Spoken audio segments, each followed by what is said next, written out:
Hi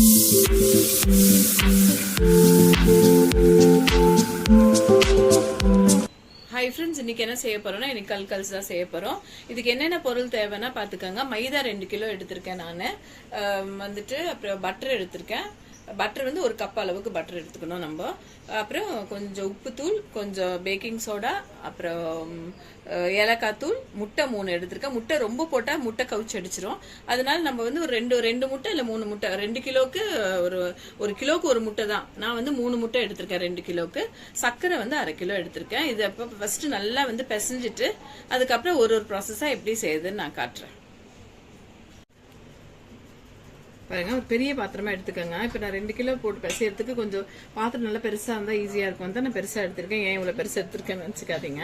இப்போ அதுல ஒரு 3 முட்டை வச்சிருக்கோம் இல்லையா, அந்த 3 முட்டையை போட்டு நம்ம இது பண்ணிக்கலாம்.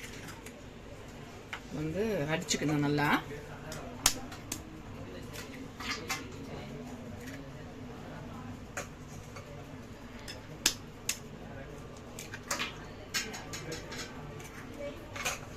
முட்டை நிறைய நீங்க போட்டீங்கன்னாலும் உங்களுக்கு வந்து ஒரு மாதிரி கவுச்சி மாதிரி ஆயிடும்.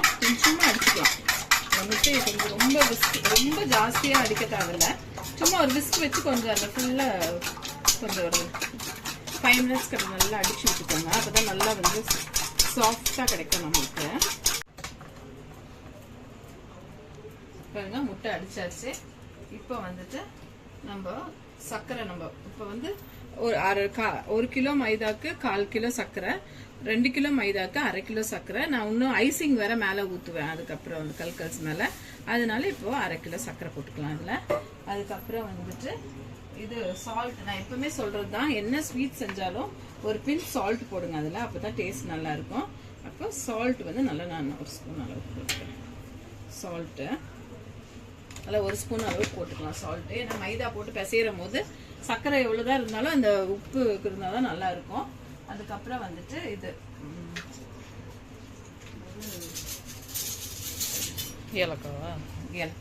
ஏலக்காய் வந்து நல்லா 1 ஸ்பூன் அளவுக்கு போடுறேன் பாருங்க. ஏன்னா முட்டை போடுறோம், அந்த கவுச்சி ஸ்மெல் இல்லாம இருக்கிறது தான் ஏலக்காய். அப்புறம் பேக்கிங் சோடா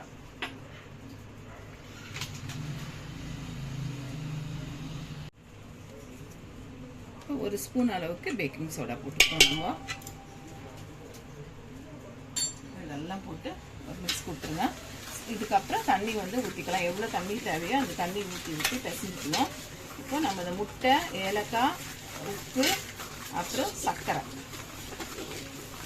பேக்கிங் சோடா எல்லாத்தையும் போட்டு மிக்ஸ் பண்ணிட்டு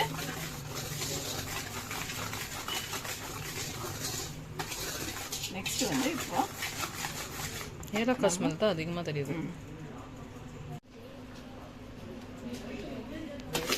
பாருங்க, எல்லாத்தையும் மிக்ஸ் பண்ணியாச்சு. இப்போ நெக்ஸ்ட் என்ன செய்யணும்னா மாவு கொட்டிடலாம்.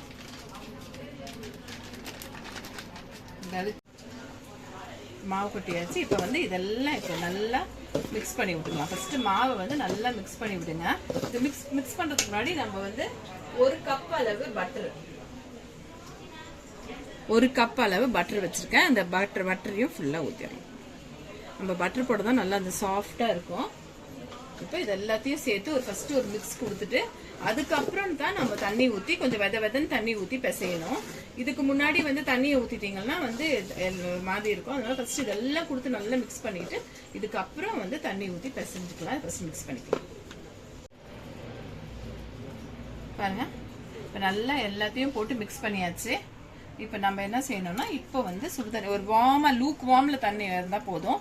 சுடு தண்ணி எடுத்து நல்லா ஊற்றி நல்லா எல்லா இடத்துலையும் இப்படி ஊற்றி விட்டு, ரொம்ப சூடாலாம் எடுத்துக்காதீங்க. சும்மா ஒரு வெதன்ற தண்ணி இருந்தால் போதும். இதை வச்சு இப்போ பிசைஞ்சிடலாம். பிசைஞ்சிட்டு உங்களுக்கு காட்டுறேன். நல்லா கொஞ்சம் கெட்டியமா பிசையுங்க. ரொம்ப வந்து இலவலா பிசையக்கூடாது. நல்லா கொஞ்சம் கெட்டியமா பிசைஞ்சாதான் இது நல்லா வரும். பாருங்க, நல்லா மாவு நல்லா இந்த மாதிரி இந்த அளவுக்கு நல்லா ஹார்டாக பிசைஞ்சு வச்சிடணும். ரொம்ப இலகலாவும் பிசையக்கூடாது, ரொம்ப வந்து ஹார்டாகவும் இருக்கு, ஒரு மீடியமாக இருக்கணும்.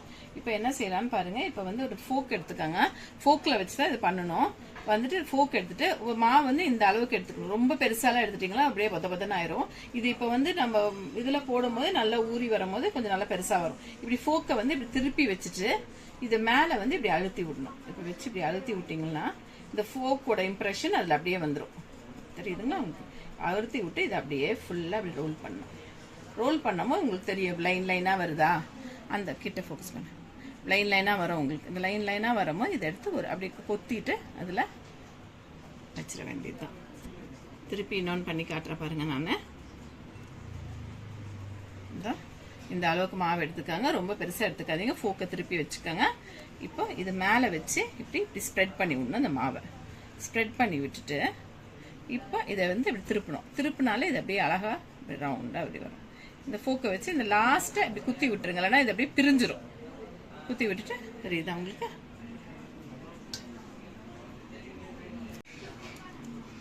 இது மாதிரி இப்போ உருட்டி உருட்டி எல்லாம் போட்டுட்டு அதுக்கப்புறம் ஃப்ரை பண்ணுறது எப்படி, அப்புறமா ஐசிங் காசுறது எப்படி எல்லாம் நான் சொல்கிறேன் உங்களுக்கு.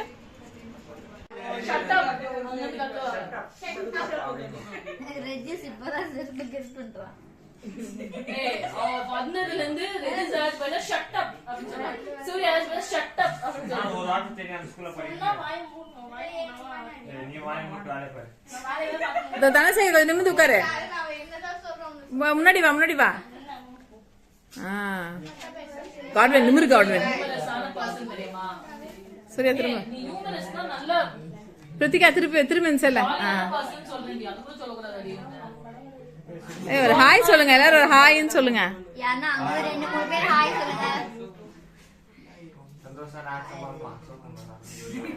ஒரே ஒரு பையன் வேலையே செய்யாம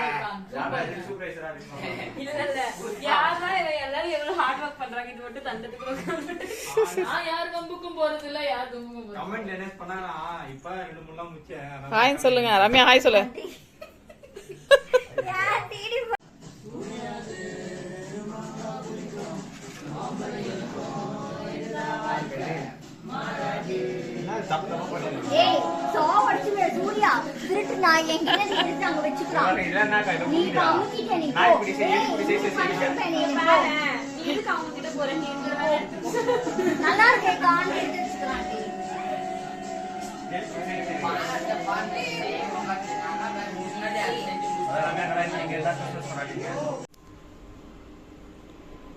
பாருங்க, இப்போ கொஞ்சம் கொஞ்சமா எடுத்துட்டு வந்து பிளேட்ல இருந்து வச்சு இப்படி கரண்டியில இப்படி எடுத்து வச்சுக்கோங்க. வச்சுட்டு அப்புறமா இப்படி போடுங்க. தூக்கி நீங்க போட்டீங்கன்னா இப்போ பிக்னஸ்க்கு தான் அப்படியே மேலே வந்துடும் போது அப்படியே மெதுவாக போட்டு போட்டு போட்டு அது அப்படியே மேலே வரும்.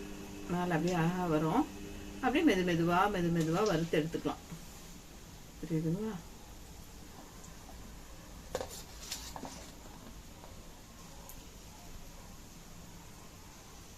மொத்தமாக கொட்டக்கூடாது இல்லம்மா? ஆமாம், கொஞ்சம் கொஞ்சமாக தான் போடணும். கொஞ்சம் போட்டுட்டு இதை மட்டும் இப்போ மெதுவாக இப்போ ஃப்ளேமில் வச்சு ரொம்ப அனல் வச்சிடாதீங்க. ரொம்ப அனல் வச்சிங்கன்னா வந்து அப்படியே தீஞ்சு போயிடும், உள்ளே வேகாது, மாவு அப்படியே இருக்கும். ஃப்ளேமில் இருந்து ஆஃப் ஃப்ளேமில் வச்சு அழகாக வந்து மெதுவாக வறுத்து அது லைட் ப்ரௌன் வரும். லைட் ப்ரௌன் வரும்போது அப்படியே எடுத்துடணும். கொஞ்சம் எடுத்து அப்படியே விட்டுட்டு இருக்கணும். அப்போதான் எல்லா சைடும் வேகும்.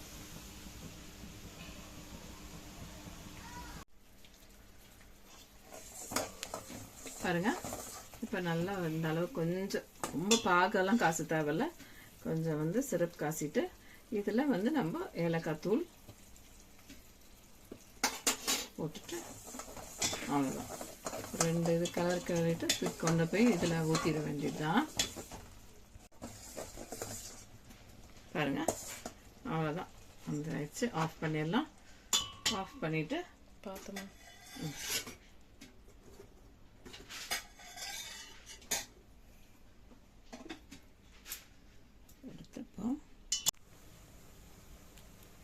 பாருங்க.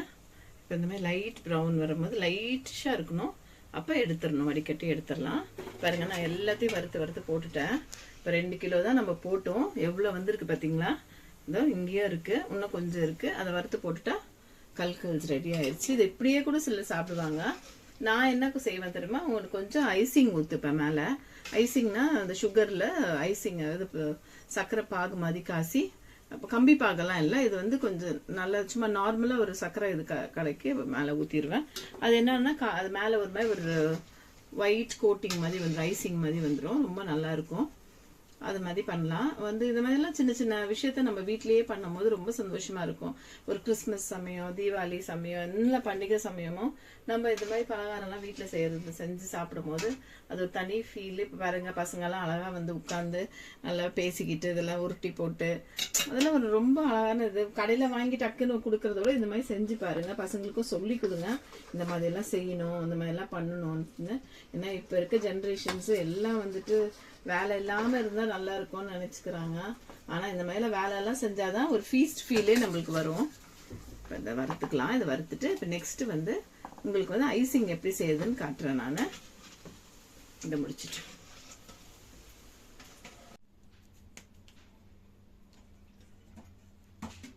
இப்போ பாருங்க, இப்போ எடுத்த இந்த பக்கமாக வச்சு காட்டு பாப்பா.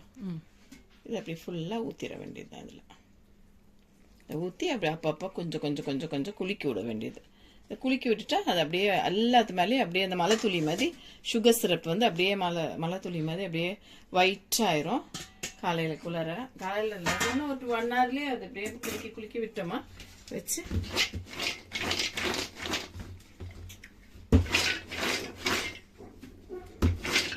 தெரியுது அவங்களுக்கு எல்லாத்துக்கும் சுகர் சிரப் பிடிச்சிட்டு அப்படியே கொஞ்ச நேரத்தில் வந்து அது அப்படியே ஒயிட்டாக இருக்கும். இல்லை காட்டில் அப்புறமா 1 hourக்கெல்லாம் அது செட் ஆயிடும். அந்த மாதிரி செஞ்சுட்டிங்களா செம்ம டேஸ்ட்டாக இருக்கும். சும்மாவே சாப்பிட்டாலே ரொம்ப டேஸ்ட்டாக இருக்கும், பிஸ்கெட்ஸ் மாதிரி இருக்கும்.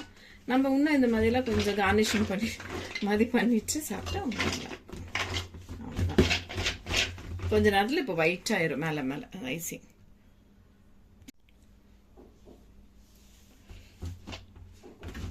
பாருங்க ஒட்டிக்கிச்சு.